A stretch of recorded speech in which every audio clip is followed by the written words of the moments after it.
Thank you for joining. My name is Roberto Gregory. I'm from the Pasco Hernandez SCORE chapter. It's a pleasure to talk to you today, although I cannot see most of you, on how to prepare a business case. A little bit about my background. I'm a general manager. I'm now living in Miami, but I lived in Newport Richey and Tampa in the Palm Harbor area for a few years. And I manage a company in the aerospace business over there called Paul Aerospace, where I had an opportunity to do most of the things that we're going to talk about today. So today we're going to cover the fundamentals of preparing a business case. And then you guys can, as you go through the preparation of that case for your businesses, you start to organize the thought process and the presentations that will help you out as you pitch your case, as you pitch your value proposition, and eventually if you need finance or any kind of monetary support. Okay, so if you guys can see the presentation, let us get started. This is a very simple model that I like a lot. First of all, let us start with what drives you. Why are you here? You want to set up a business, or you want to grow your business, or you're going to move your business to the next level. There's probably a desire, a passion, a drive. You're probably good, or you may have a partner that is good in doing good diligence and being attention to details. And most of us, there's a lot of determination in your organization, in your drive to get things done. So think about what motivates you, and think about what you may need. If you're focused on passion and drive, but you don't have attention to details, you may need an organization, or you may need people, or you may need a partner that complements you and helps you out on that. Why do we do a business case? Many things. Create an objective and critical look at the business, focus your idea, determine business feasibility. I like to think that one of the critical values of a business case is to give you an operational tool to track you, to track what you plan to do, to track what are you executing, to track if your value proposition is still hold, and to make sure that you avoid problems, distractions, things that may undermine your ability to create a powerful business. So see this as a tool, as a day-to-day tool that you may gonna use for the next 6 months at least.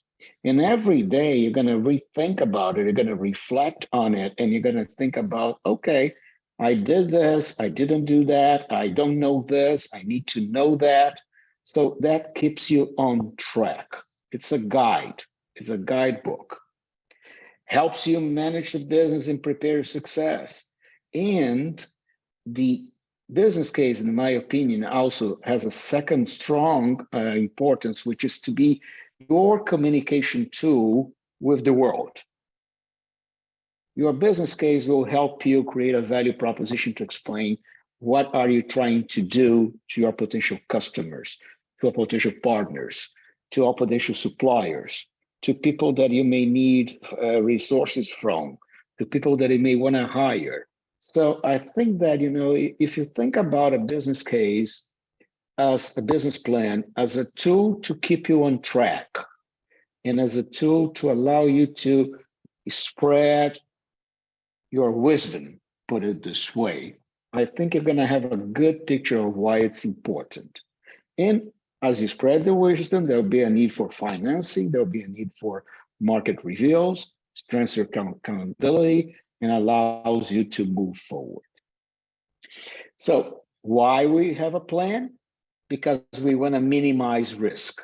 The whole idea of a plan is to minimize risk, and is to keep you accountable. So it kind of forces you to move forward, to address challenges, to get things done. But primarily, it's an investment plan. The whole idea is to allow you to minimize risk so you can increase your chances of being successful. Several models. Today, we're going to talk about what we call the canvas. And the elements of the plan can be summarized in these 8 points or 7 points. The last one, which is always the first one, but it's actually the one that you do at the end, is the executive summary with a mission statement. Then you have a business model, you have a market analysis, you have a marketing strategy, you have an operation plan, you know the team, and you have a financial plan. We're going to cover these points, but in a nutshell, these are the key topics. Some authors may have different names and have different ideas, but these are the things that one expects in a business plan.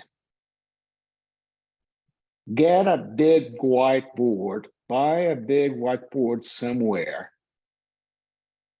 get a wall, put that on a wall in your war room, in your office, whatever, and make sure that that's going to stay with you. Get some markers, get a lot of cleaning stuff, and be prepared to sketch these different elements in your whiteboard. So here we're going to cover 9 elements of a business plan, and we label them, we number them in the right sequence. We're going to cover each one individually. The first 5 refer to the market that you want to address. So the first one, the key one, your value proposition. What problem are you trying to solve for what customer? I'm going to talk about it. The second one, which customers are you going to go after? Number 3 or 4, talk about how you're going to deal with these customers, through which channels, in what kind of experience. And number 5 talks about the result of that value proposition and that interaction with customers, which is the revenue. What's their revenue streams? Where's the money going to come from? So the first 5 are really about your connection with the world, your connection with the market. The other 4 are about operationalizing what you want to do. So we're going to discuss key partners that you may have, key resources that you may need, key activities, and the cost structure. But I want to really make a separation between the first 5 and the other 4, because I see that many people that start their businesses start with the last 4 instead of having a very clear view of the first 5. Sometimes you try to get a business, then you have some resources, you have machines, or you have a garage, or you have people that you can work with, and you try to find something to do with those resources, to put those resources in motion. Sometimes even worse, you may start buying the resources, renting the place, buying the computers, buying the stuff that you want to sell, without really spending a lot of time. And I say a lot, more than I think many of you would like to see, in the first 1, 2, 3, 4, 5 elements. So my first message is that don't start to use your money by getting resources and by dumping yourself in activities and creating a cost structure before you exhaust the first 5 points. That's, to me, it's imperative. Here is what I just said in a different way, but you can see, you start right in the middle. What value does the company deliver to the customer? And then we go through all these different points. Let us go through them one by one. Value proposition is there in the middle, all right? It's all about what problem are you going to solve for whom? So if you think about creating a sentence saying, for this target customer, who has this problem or who needs some help, our product fulfills that need. So sample, for non-technical marketeers who struggle to find return on social media, our product is an analytics software that translates engagement metrics into revenue metrics. So you have to have the ability to enunciate your value proposition in a single sentence that covers the target customer, the problem that you want to solve, the product or service that you're going to provide, and the solution that is coming by providing product or service. If you struggle with any one of those, don't move forward to the next chapter. Stay there until you're very, very clear. So another example, and then I'm going to give you a life example. Contractors make money by finishing jobs on time with the right tools. But you know, buying tools may be expensive for contractors. So somebody created a product of a process, a service of leasing tools for contractors that need to increase productivity, leasing the tools, just those needed when you need them, will translate into greater profitability and no repair, no storage hassles, no details that they need to deal with. So again, who? Contractors. The problem, the need to increase productivity. The solution, a tool rental service. The objective of the solution, higher profitability. Can you do that in any kind of value proposition? My answer is yes. And I use an example of one of my clients at SCORE, who is a psyche. She's a medium. She reads tarot cards. And by the way, I'm sharing that with her approval. So you can think about it and say, gee, how can I create a value proposition for the business of reading tarot cards, mediumship readings, connecting with those that passed away. So look at the top of the right side of the slide. She explains the issue. Who? People that are suffering some losses. Okay. What she offers, readings. What the readings provide, powerful enough to provide much needed healing. So you think about it. I'm not saying, guys, that you believe or you don't believe or you like it or you don't like it. I'm simply trying to connect the process of creating a value proposition with a very, how can I say, ethereal business, to say the least. If she was able to create that value proposition that way, and by the way, she's very successful, I'm sure you can translate your business value proposition in an easy way for people to understand. So value proposition to me is key, needs to be simple, needs to be short, needs to be straightforward. Customer segments, okay. We did touch that during the value proposition. Whom I'm going to serve? Who are going to be my customers? Oh, I'm gonna offer that to everybody. Don't do it. Don't do it. Everybody doesn't exist. Everyone doesn't exist. Watch is gonna be your customer segment, right? Who, who they are, where they were, if they are located somewhere, and why would they buy from you? Again, an example from another customer. She's in cosmetics business. She developed a line of cosmetics that she calls Care Ritual. Look at how clear is her customer segment. My target audience, females from age 20 to 40, who cares about what is being put on her body and eco-minded. I want her to remember her importance and claim her rightful place in this world. And if you continue to the right side, she describes the customer.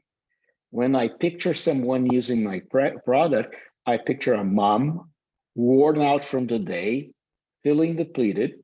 She recognizes she needs to hit the pause button, give some time for herself to nourish herself. So she creates a place, a space for herself, maybe a bath, lights candles, turns on her favorite music, pours herself a glass of wine, and take a moment and then use my products. So look how she was not only very clear in defining and describing their customer segment, but also even describing the experience associated with the product, and in such a way the value proposition. I'm not selling just cosmetics. I'm selling a moment of peace for you, a moment that you deserve. As a mother, you're tired, you're depleted, you need time to nourish yourself. This is fantastic, in my opinion, because that created so much leverage. For instance, working with her, once we realized that, we realized that it was not that much about the smells, but really about the package, the way of going to the market, the way of offering services associated with the product. It was creating the ritual. So we rebalanced the entire business from product oriented or product only to a mix between product and services. So I hope I'm giving you a sense of value proposition and the connection with the customer segment. She's not addressing young teenagers or people in different demographics. She's simply saying, I'm going to focus on the mother that needs some time for herself. And then she can extend.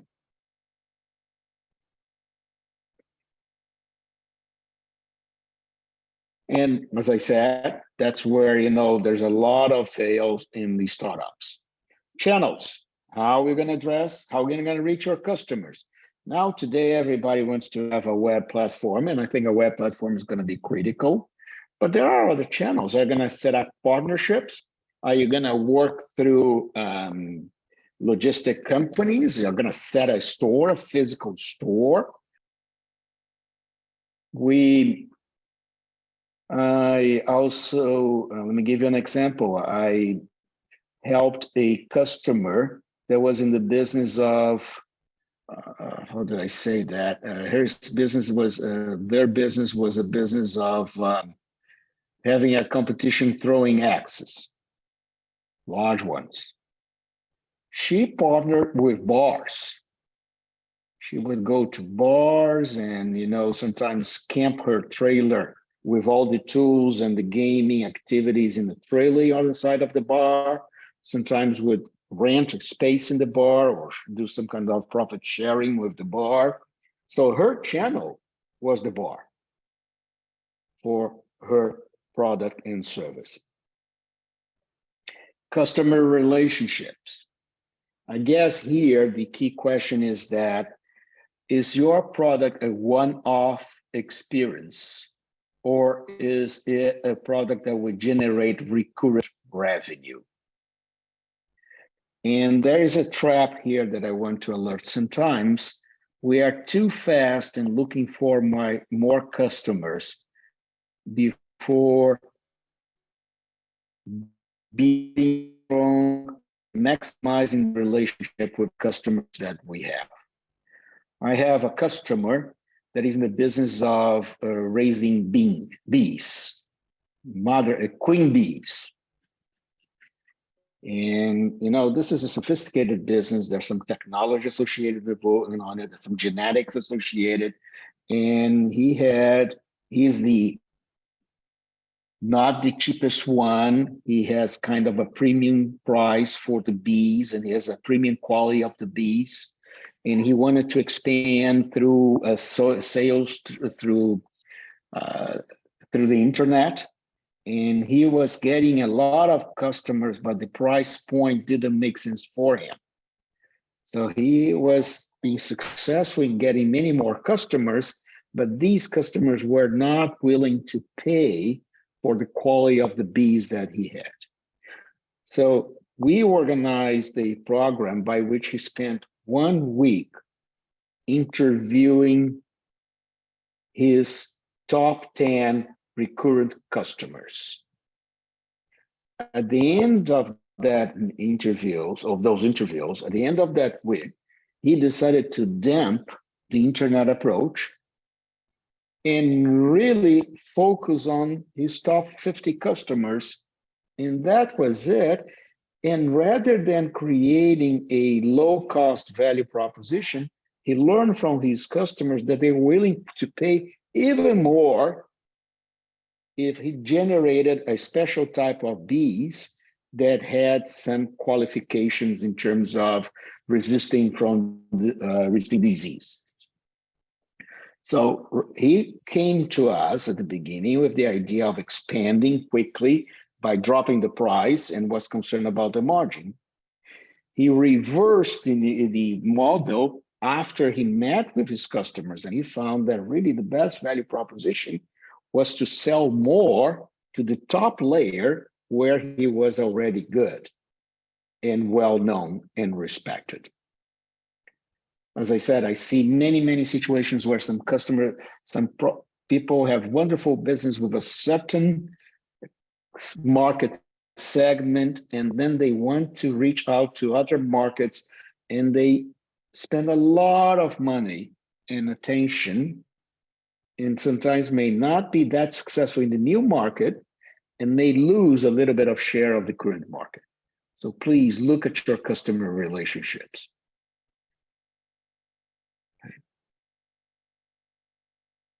Finally, if you know the value proposition, know what you're selling, offering, if you know the customer segments, if you know the how-to, meaning in terms of the channels and the customer relationships, now you can derive your revenue streams. Now you can decide, I'm going to make money by selling one-offs, or I make money by selling, a first package and then getting some kind of license fee or consumable revenue stream. Now I know what I want, and now I can start to size this. Okay, guys, let us then complete the conversation here, because I think that's, if you guys got the value proposition, the customer segmentation, and the go-to-market strategy that leads to the revenue stream, then the balance is really about operationalizing, making this thing happen. I don't want to underestimate this, but I really want to emphasize that once you have the revenue model in place, then getting the key resources, the key activities, the partners that you may need, and the cost structure, it's kind of a flow down from the revenue stream. So key resources, it's really about what you need. And when you think about what you need to buy, what do you need to borrow, what do you need to rent, what do you need to lease? Okay.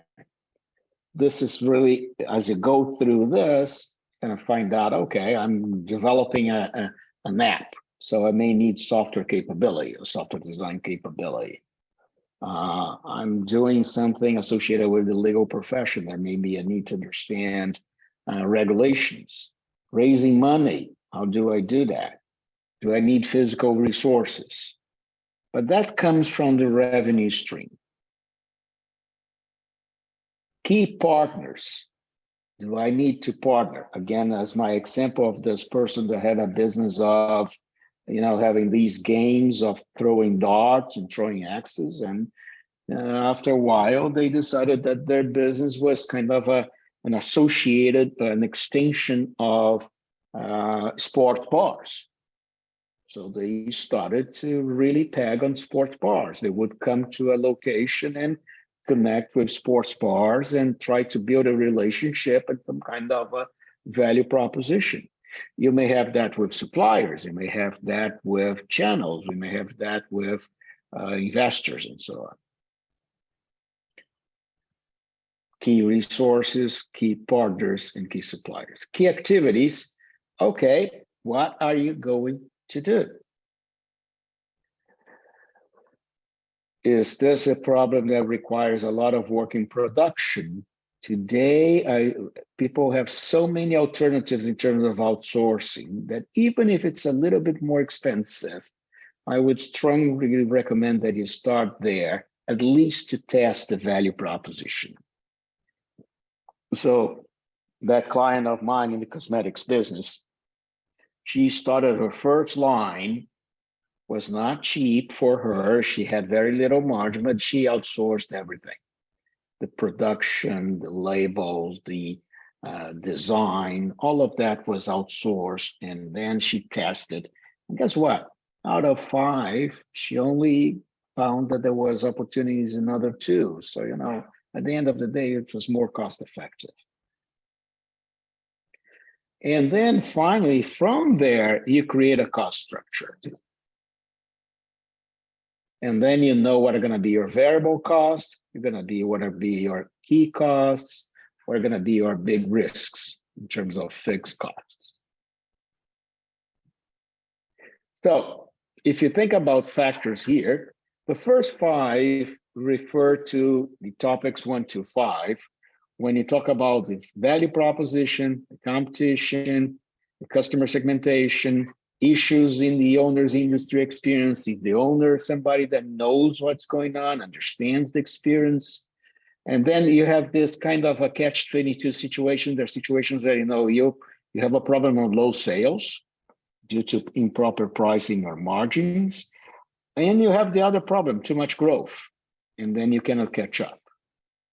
The other ones in red are the ones associated with operationalizing. Don't have enough startup capital. You have poor inventory management. May I take a moment here as someone that has been in the last 20 years in manufacturing and distribution. If you are in the business of selling goods, inventory management may be a killer. Probably guys heard today that Target posted their results in the Wall Street Stock Exchange. And they said they are actually revising their growth down, but the stock went up by 7%. And that's entirely due to the profitability that they have shown. And if you look at the profitability that they showed, it's totally related to inventory management. They got rid of low price inventory. They avoid waste. They reassess inventory per store, always due to inventory management.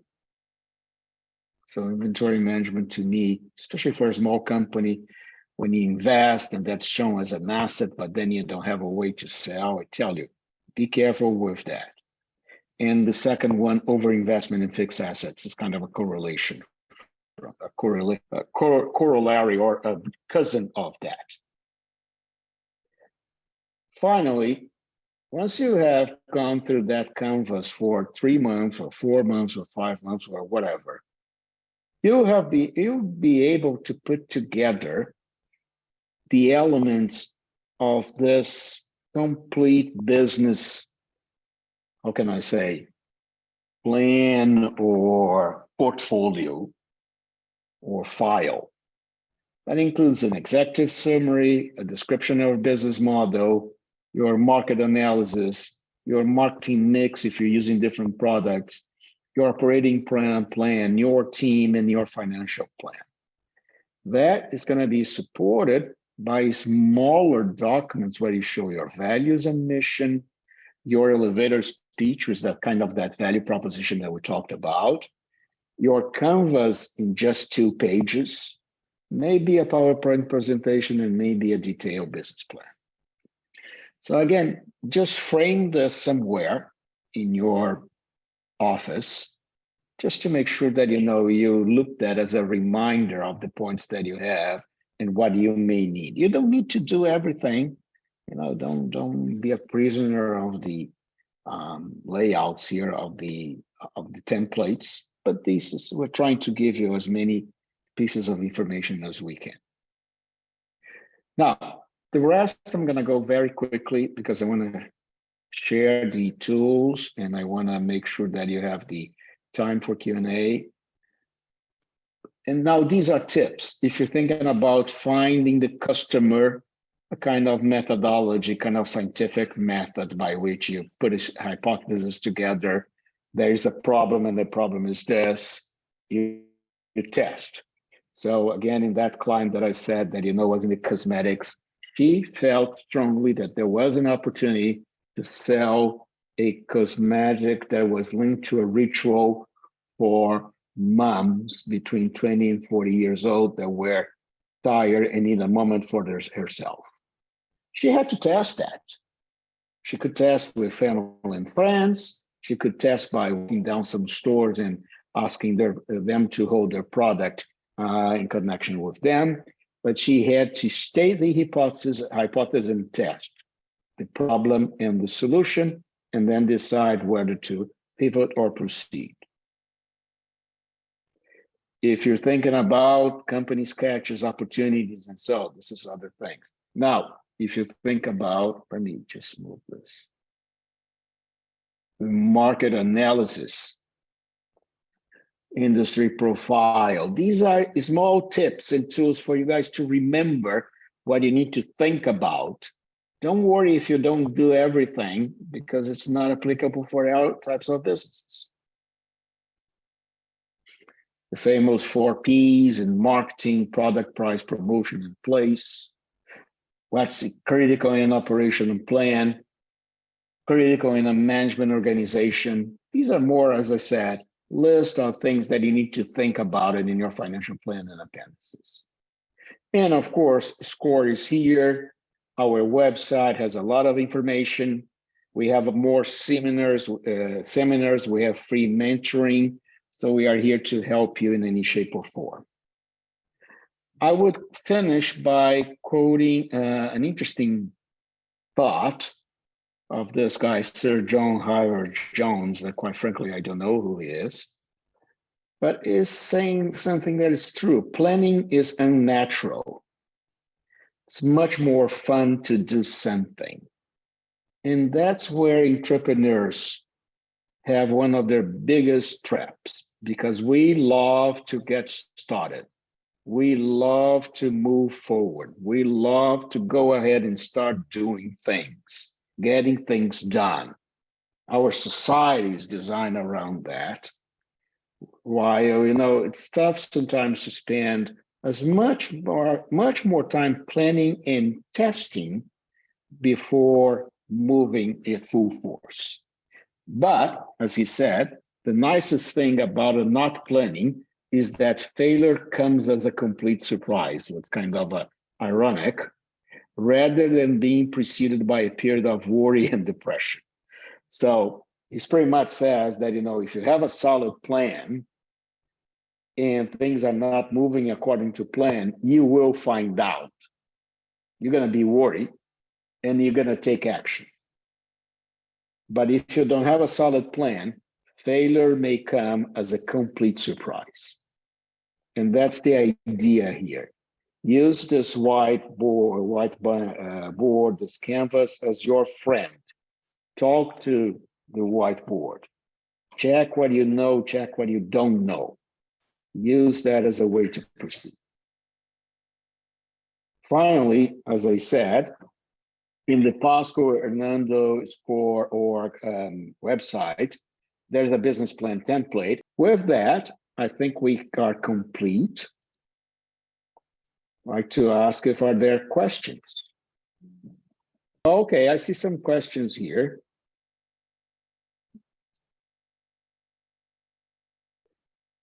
Sarah is asking, is it okay to have more than one customer segment? And if do so, should I have more than one value proposition? The answer is yes and yes.